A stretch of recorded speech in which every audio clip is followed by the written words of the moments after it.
¿Cómo se estima el nivel de pobreza en nuestro país?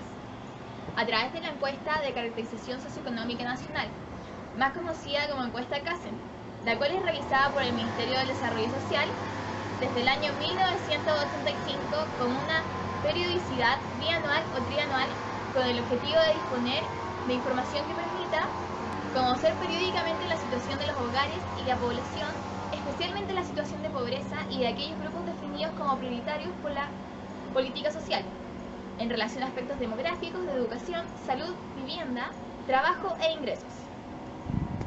Su objeto de estudio son las viviendas particulares que se ubican en el territorio nacional, exceptuando algunas zonas de muy difícil acceso. Además del contexto nacional, considera las regiones en su ámbito urbano y rural. Los indicadores de pobreza e indigencia estimados por Mideplan, a partir de la información de la encuesta CACEN, utilizan el método de ingresos o indirecto. Es una metodología que se usa desde 1987 y permite la construcción de indicadores comparables a lo largo del tiempo. Este método, al igual que el método directo o de necesidades básicas insatisfechas, mide pobreza e indigencia en términos absolutos, es decir, los límites entre quienes son pobres o indigentes y quienes no lo son se definen en relación a mínimo de satisfacción de necesidades básicas, como en el caso de la pobreza, o alimentarios, en el caso de la indigencia. En el método de necesidades básicas insatisfechas, este método utiliza el ingreso como indicador de la capacidad de satisfacción de las necesidades básicas, de modo que estos mínimos se establecen en términos de un cierto nivel de ingreso. Para determinar los ingresos per cápita se utilizan los quintiles. Quintil es cada uno de los 5 grupos que se clasifica a la población chilena en función de los niveles de ingresos. Para el cálculo es necesario sumar todos los ingresos del hogar y dividirlos por la cantidad de integrantes de la familia. Luego se verá en qué quintil, a cuál de los 5 quintiles se pertenece. En el primer quintil están los ingresos desde los 0 pesos hasta los 71.788 pesos. En el segundo quintil están desde los 71.789 pesos hasta los 120.229 pesos.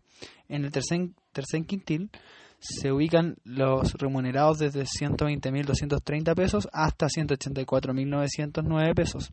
En el cuarto quintil, desde los 184.910 pesos hasta los 337.775 pesos. Y finalmente, en el quinto quintil, los 337.776 pesos hasta sin tope. La composición de la canasta básica de alimentos fue estimada a partir de la información de gasto de los hogares de la cuarta encuesta de presupuestos familiares realizada por el INE entre diciembre de 1987 y noviembre de 1988 en el Gran Santiago. Los precios utilizados para establecer el costo de esta canasta son recolectados por el INE para calcular el índice de precios del consumo. El valor de la canasta básica difiere entre las zonas rural y urbana.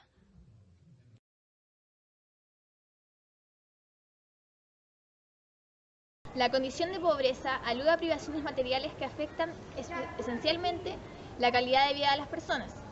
Las privaciones materiales también afectan a dimensiones que no se cubren con ingresos, como es el caso de la educación, la salud y la vivienda. Así se define la línea de pobreza como el ingreso mínimo establecido por persona para satisfacer las necesidades básicas, que se establece a partir del costo de una canasta básica de alimentos al que se le aplica un factor multiplicador. Y la línea de indigencia es el ingreso mínimo establecido por persona para satisfacer las necesidades alimentarias y corresponde al costo mensual de una canasta básica de alimento por persona, cuyo contenido calórico y proteico permite satisfacer un nivel mínimo de requerimientos nutricionales. Para la clasificación de los hogares en estas categorías, el ingreso del hogar se define como la suma del ingreso autónomo del hogar, las transferencias monetarias que recibe el hogar del Estado y una imputación por concepto de arriendo de la vivienda, cuando está habitada por sus propietarios. Así, el valor de la línea de pobreza corresponde a 2 veces el valor de una canasta familiar de alimentos en la zona urbana y a 1,75 veces en la zona rural. La última medición de la pobreza e indigencia se realizó en noviembre del 2011, usando una línea de pobreza de 72.098 pesos y 36.049 pesos para la indigencia. El resultado es que un 14,4% de la población chilena califica como pobre y un 2,8% en extrema pobreza. lo que corresponde a casi 2,5 millones de personas en situación de pobreza y a más de 470.000 personas en calidad de indigencia. La desigualdad está referida a las brechas que existen entre las personas o los grupos sociales en términos de ingresos, oportunidades, acceso a servicios sociales de calidad y otras esferas del bienestar.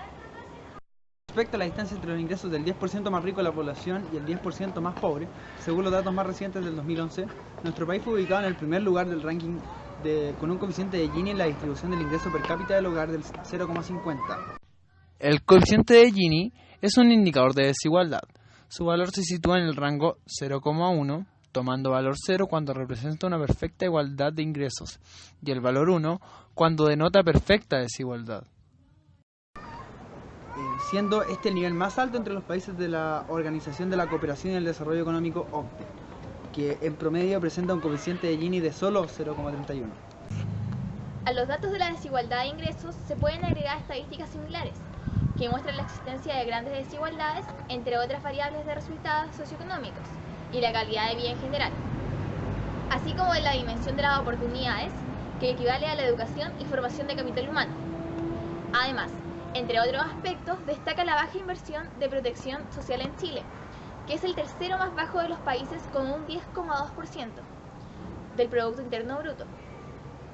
Aunque también se destaca que el gasto público social se incrementó en comparación con el promedio de la OCDE.